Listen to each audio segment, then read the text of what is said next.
Good afternoon, Deanne. Hi, David. How How are are you? you?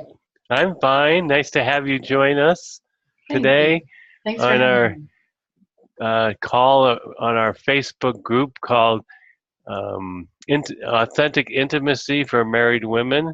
My name is David Cope, and I'm a founder of a new life center with my partner Peggy Litt. And I got involved in wanting to learn the importance of how to create a healthy relationship after my divorce in the year 2000. Became very important to me not to come on my deathbed wishing that I had a loving relationship with another woman. So it became very important to me to learn what it takes to have a loving and intimate relationship. At first, I read a lot of books and tried to study what other people were telling me to do. But after a while, I realized that having a loving, intimate relationship with another person, meaning my partner, really comes from having a relationship with myself first. So that's how I kind of got started in relationship classes and in a new life center over the last 15 years is teaching people how to build a relationship with ourselves Mhm. in order to build intimacy and have the relationship that you always desired. So Deanne is coming on today, and the topic that we're going to talk about is a Christian perspective on building a relationship with yourself. Could you introduce yourself, Deanne, and tell us why we all should be listening to you about a Christian perspective on building a relationship with yourself? Well, I'm Deanne Helmbolt, and I am a Christian, and so that's a big part of my life. And I'm also a counselor. I'm a licensed marriage and family therapist, and was licensed clear back in 1991, and have been working in some capacity as a therapist since then. I've worked in community settings. I'm in private practice now. I also was on staff at a church for about 12 years. And so I work with a lot of couples, marriage issues, individuals as well.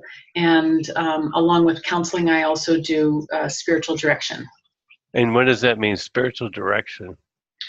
It's a very focused way of helping somebody who is coming from a Christian perspective and wants to be able to discern God's voice basically in their life as they're moving through. Sometimes it's issues and problems, but a lot of times it's just wanting more, wanting to grow beyond where they are and knowing there is more and not quite sure how to get there. So it's walking through that conversation together and discerning where's God in this and Hmm. what is He communicating to them.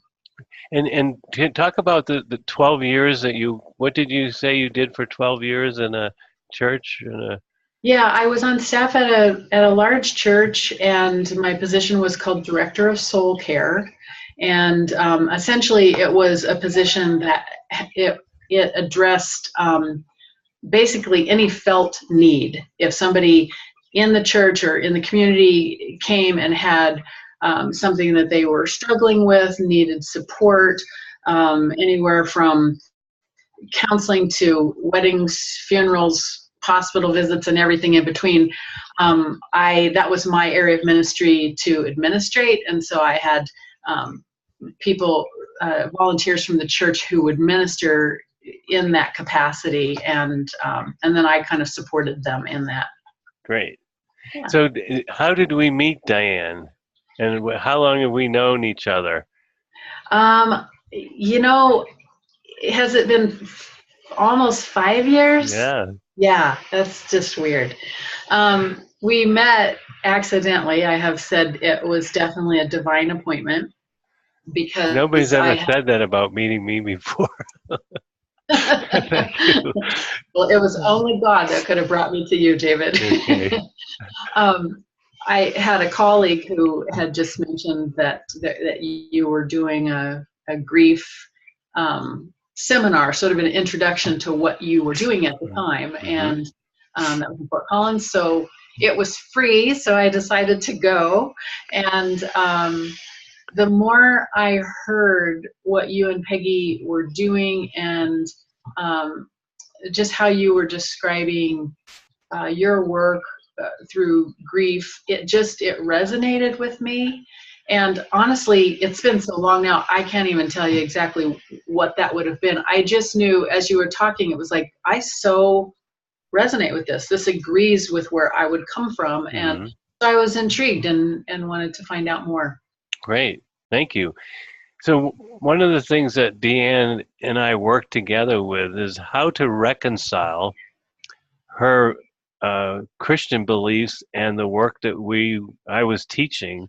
And Deanne did a lot of research and her own homework to make sure that the concepts and things that I was teaching and building relationship with yourself and grief and loss were consistent with her Christian beliefs. And she did a really great job of doing her homework and finding how they overlapped. So we're going to talk a little bit about that today. What Deanne did, I wrote up a bunch of questions for her, interview questions for today. And Deanne does a lot better when she writes out her answers. So for our listeners, just please excuse Deanne's reading of her answers, because that's when her voice comes out the best. And I'll be asking some questions during this. So Deanne, I guess we'll just jump into the questions. And if it's okay with you, the first question that I asked you was, what was your relationship with the Lord like before you built a relationship with yourself? Yeah, and thank you, David, for letting me. I really gave this a lot of thought and prayer. It took me days to come up with these answers. So it really did come from my heart, and these are my words, but thanks for letting me do this Sure. from what I wrote. So my relationship with the Lord before I built a relationship with myself, I described as confined. I limited my relationship with the Lord because I had such a limited view of myself. My tendency was to let my perceived value get tangled up with what I do rather than who I am. I also wanted so much to know the answer, to be able to understand things through and through before I could fully embrace it. So my relationship with the Lord was more in my head than in my heart. I was trying to understand and fix myself so that I would be capable of having a relationship with God, even though I knew that theologically that was just absolutely not right. So building a relationship with yourself was fundamental to getting out of your mind and Uh-huh. moving into your heart, so you could have the relationship with the Lord in a much more truer sense. Yeah, absolutely. Yeah. Okay. So can you share the difference between the false self and the true self from a Christian perspective? Yeah. A true self, my true self, is a creation of God, meaning my true self is grounded in Christ. The only real value and purpose flow from Him. There's nothing that can add to or take away from that. The false self is something that I create in order to find meaning and value outside of that reality, ways of searching for love and acceptance that's actually already there. We will, of course, have many people, things, and situations that are important to us, but when we try to pull our value and meaning from those external things, we create an artificial attachment to that person, role, or circumstance, and then we live according to those things as if that is our life. Mm. And that is the essence of idolatry from a Christian perspective. So we begin to live according to that story that we tell ourselves. Our true self becomes obscured by the story, and we lose touch with the author of truth. C.S. Lewis said, put first things first, and second things will be thrown in. Put second things first, and you lose out on both. And so the Lord is the only true first thing in my life. When I put second things, anything I'm trying to draw meaning in life from first, then I lose out on the blessing of those second things, and I also lose touch with who God really is. Wow. This is good stuff. Yeah. And as a believer, I know that my true identity comes from being rooted in the fact that I'm loved first and foremost by God. When I approach Him, my life, with that reality, then I am in touch with my real self, my true self. When I fall back into that self-improvement mode and try to be what I think is my best self, then I shift into Mm. false self. So from my perspective, most importantly, as a Christian, if I'm looking out from a false self, then I'm looking to a false God. Wow. Yeah. And there's a quote by a theologian named John Calvin that I think says this great, and I use this all the time with people. Calvin said, "There is no deep knowing of God without a deep knowing of self, and no deep knowing of self without a deep knowing of Mm. God." Mm. Beautiful. Yeah. Wow. That was powerful. I'm getting little goosebumps inside. Yeah. Yeah. So Yeah. what was it like, I am not a Christian. What Hmm. was it like working with me and knowing that I wasn't a Christian and yet I was trying to help you build a relationship with yourself so you can build a truer relationship with the Lord.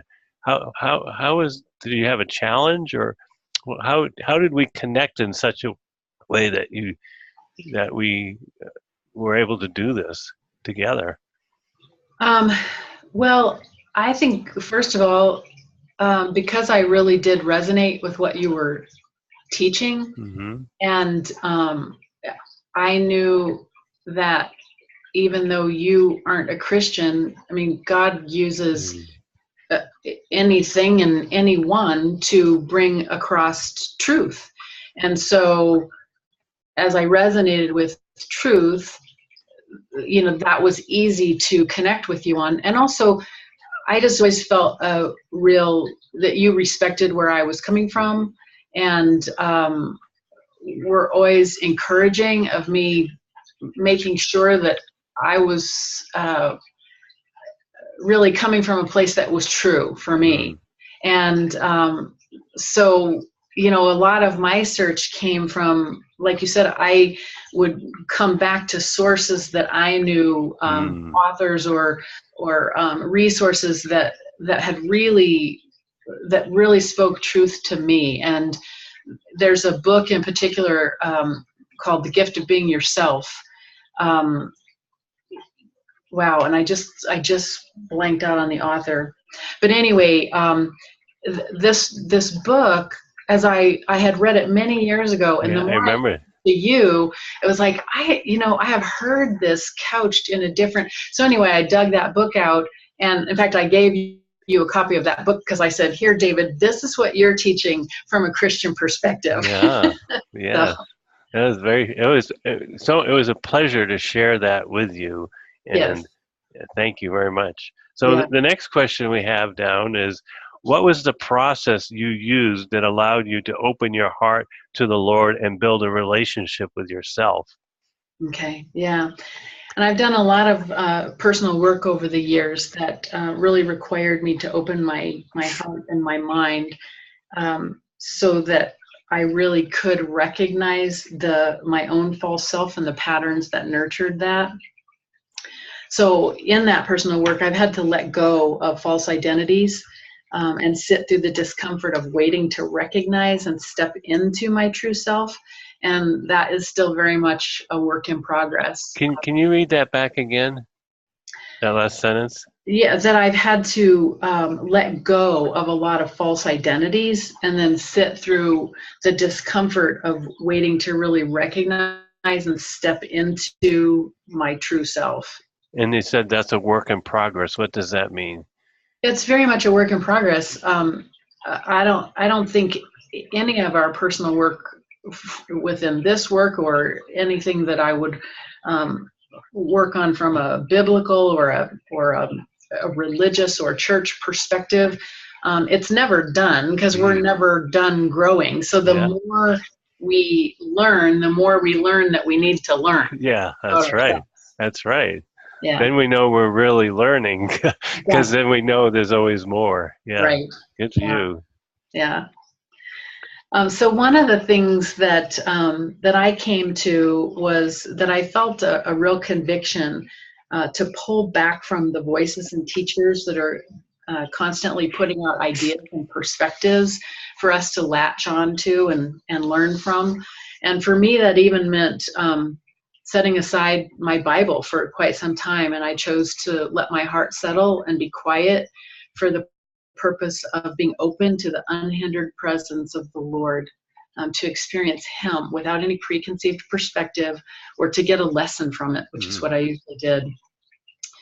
And there's a Bible story in which Jesus asks his followers who people say that he is. And then he turns to Peter, who's one of his disciples, and he says, "But who do you say that I am?" And as a Christian, I know and believe that Jesus is my Lord, that he died for my sins, and it's really only through him that I have real life. Yet there came a time that I had to answer that question from Mm. Jesus more personally, to hear him saying to me, "But who do you Yeah, that I am?" yeah, cool. So to some degree, it's not even something that you can put into words because he's supernatural. Um, to me, he's life, love, beauty. He's power beyond description, and he's completely available and accessible.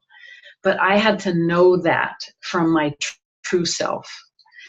And that too is an ongoing engagement with the Lord. It's not something that's ever done. It's a continuation. Like in any relationship, we're continuing to learn Mm. more truth about each other, and we grow from that. Wow, beautiful. Thank you.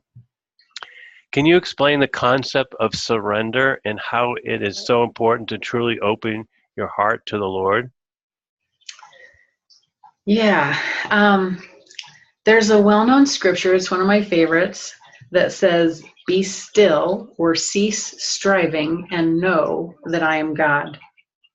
So for me, surrender has been a really hard thing to define from my heart, not my head, and it's even harder, I think, to live it. The best way I can explain it is the first time I swam in salt water, my mind couldn't grasp that the water could hold me up, so I swam and struggled to the point of just Mm. complete exhaustion.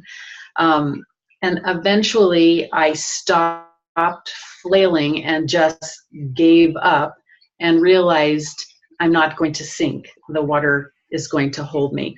So I learned that I didn't need to fight for my life. I needed to let go of my frantic effort and be held by what was already there and capable of holding me. Wow.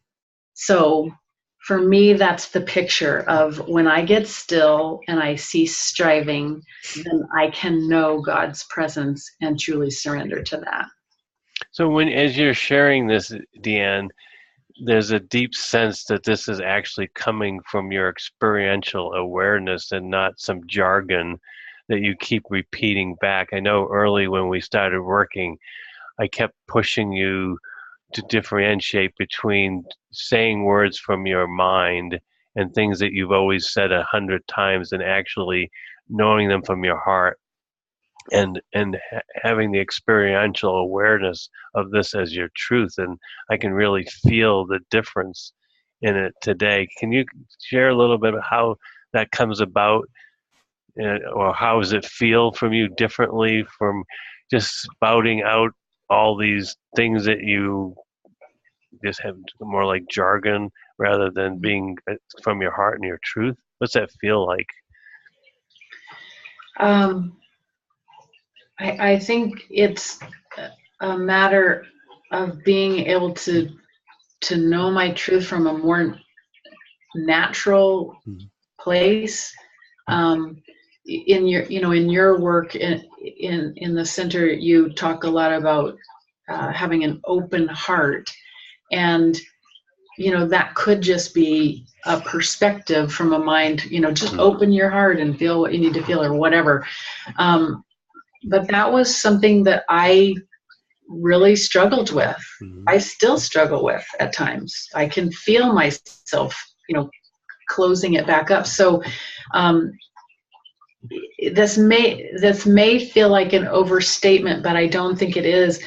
In some ways, for me, it flowed out of like a crisis of faith, which is very much a Christian jargon to some degree. Yeah.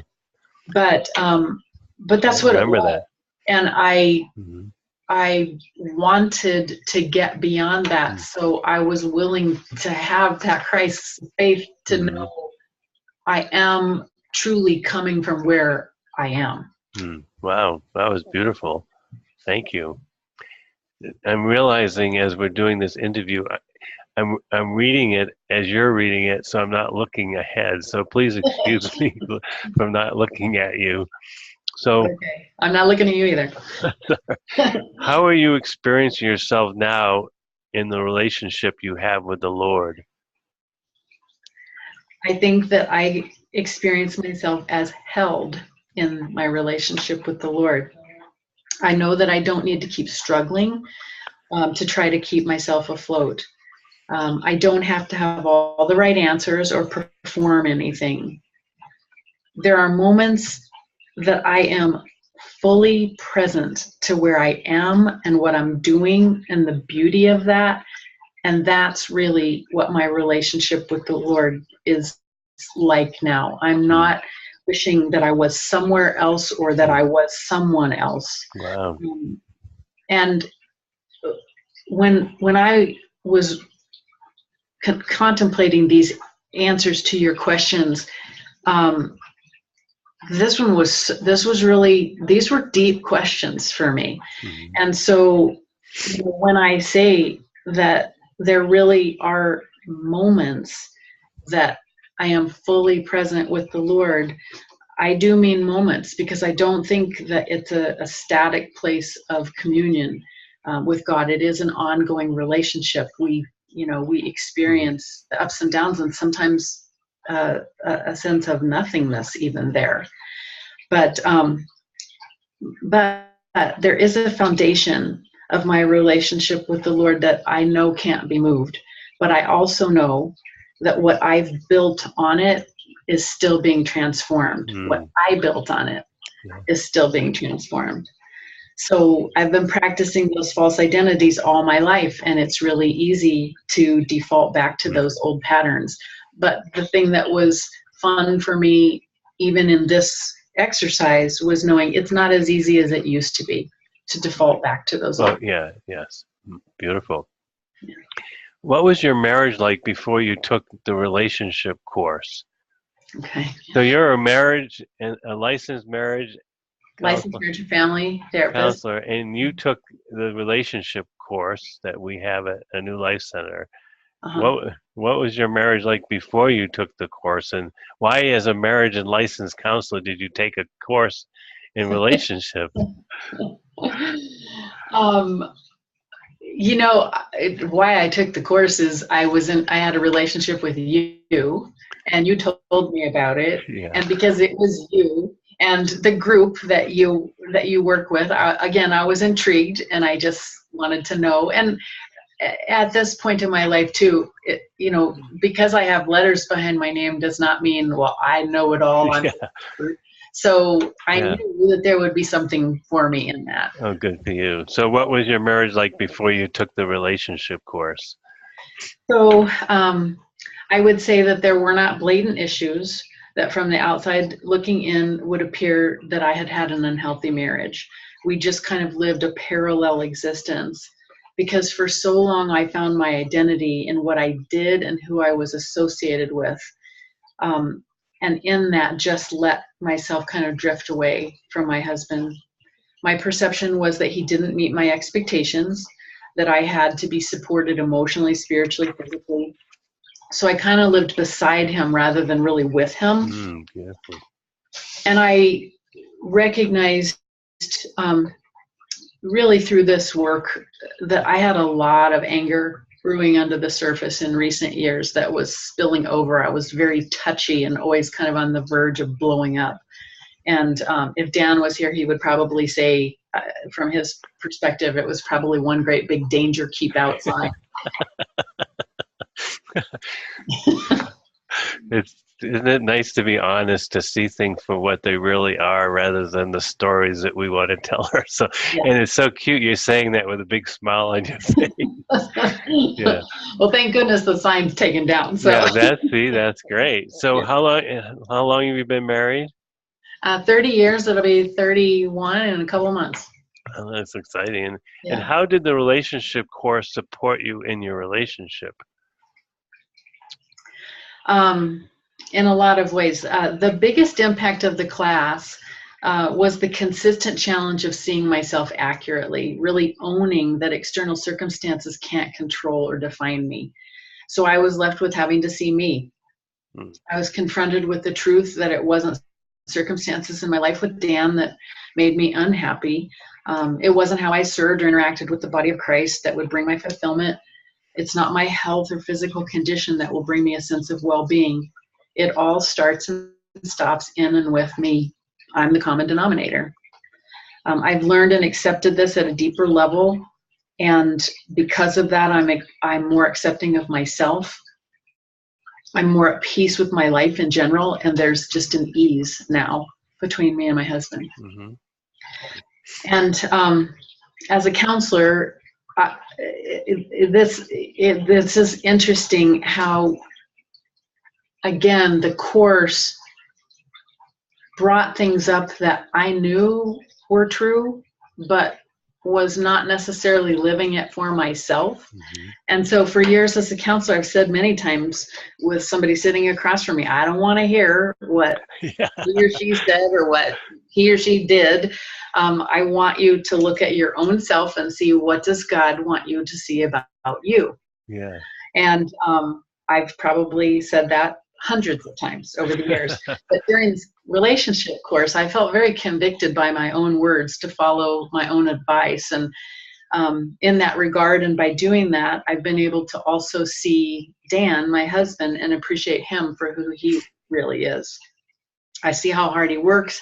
I'm less likely to demand more. I recognize that he would do anything in his power to make me happy. But because I know that he can't make me happy, I can be truly grateful for the ways that he genuinely tries. Wow. And, he knows now that I appreciate him for who he is. And so there is just a peace between us. Mm.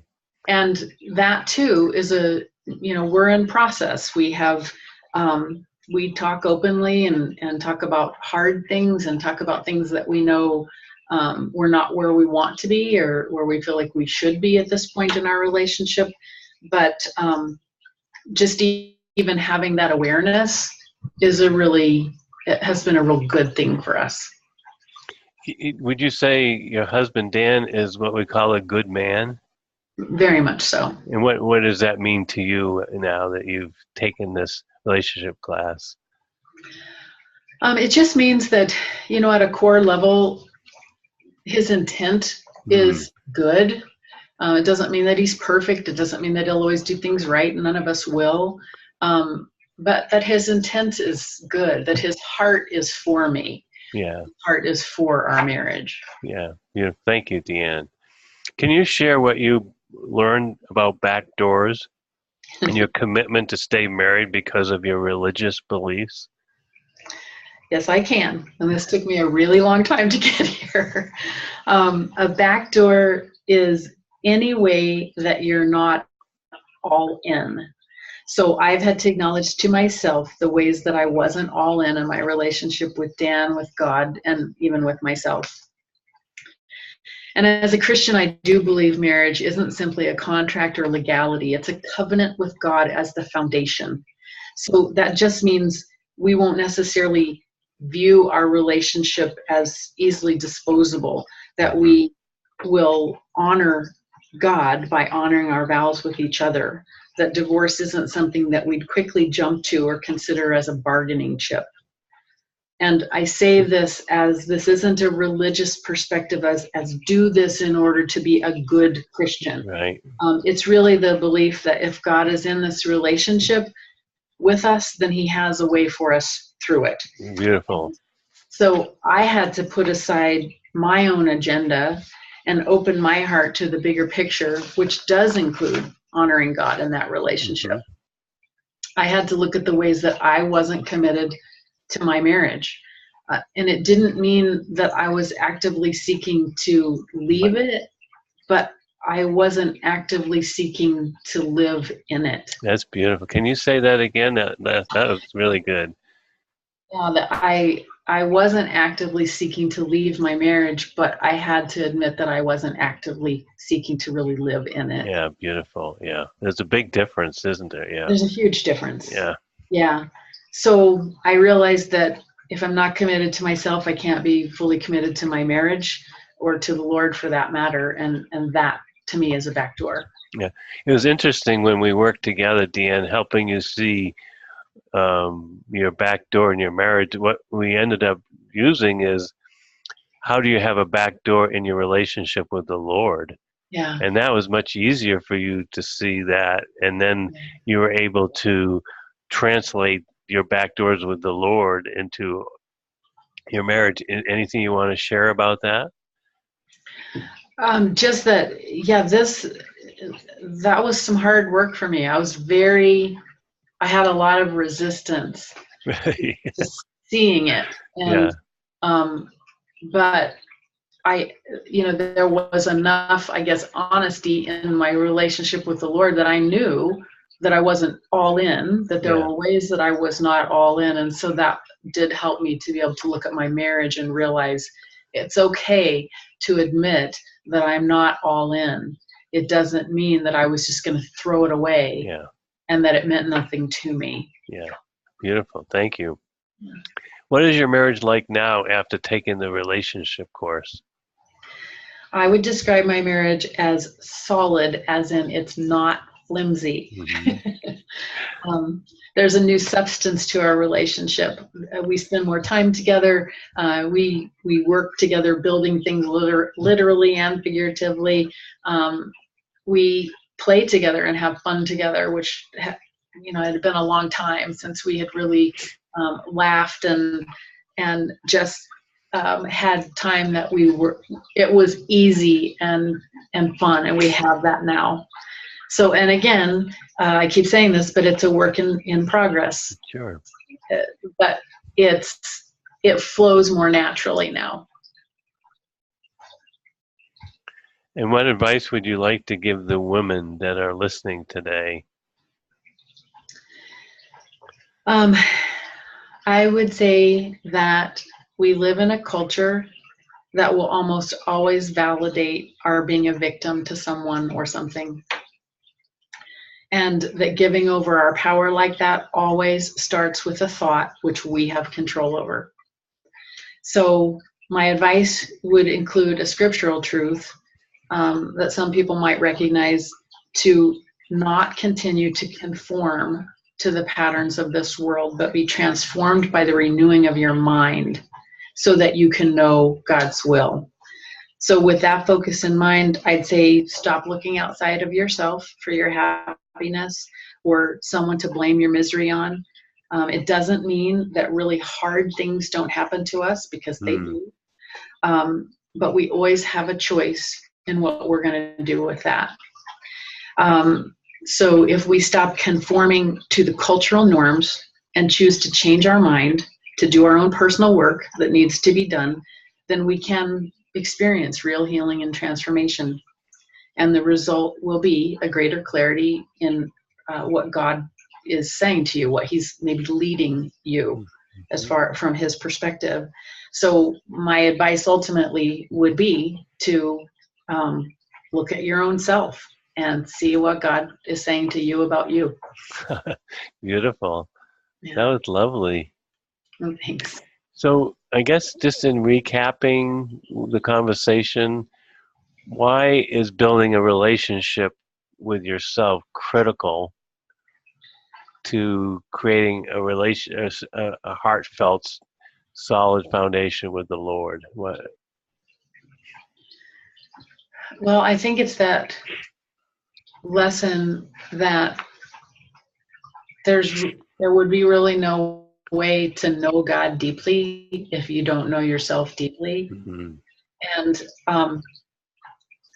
I think a lot of times as believers, um, that feels wrong. Yeah, interesting. But Yes. it's not. It's completely congruent with our relationship with the Lord, that we can't know him if we don't know ourselves. Mm. We can't know ourselves if we don't know him. It doesn't really matter which comes first. I don't think it's a first and second. I Yes. think it's a continually interdependent Hmm. relationship. And so for me, it was grasping that I shut down. I did Oh, that. yeah. And if I wasn't willing to do the work I needed to open my heart to me, then I would never be seeing God That's accurately. beautiful. Wow. Sometimes that was lovely, Dan. We, you and I have sometimes I call a love-hate relationship. Yeah.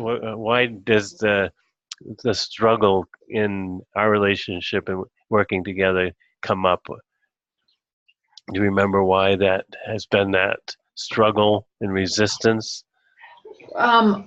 I don't even know if I would call it a I, struggle. I mean, your perspective is very straightforward, and you call a spade, and I appreciated that. yeah. So when I was in resistance, you would call me out on that, and that's not always easy to hear, but I believe God brought you into my life for that purpose, and Hmm. so I was able to hear it You were. and really wanted to move beyond that. So, Yeah. so yes, it is a love hate relationship, very small on the hate. Yeah, I know. I'm just teasing, but Yeah. mostly, recognizing this journey of the relationship with the Lord and connecting with yourself there's a lot of things we have to look at and face, and Mhm. we often say look under the carpet and see things about ourselves that our false selves wants to pretend that isn't there, and that Right. that that struggle with wanting to find your truth and build that relationship with the Lord has to be um, your passion. It has to be the commitment, so that you can find that space within your heart to move into that place. So, Yeah. thank you.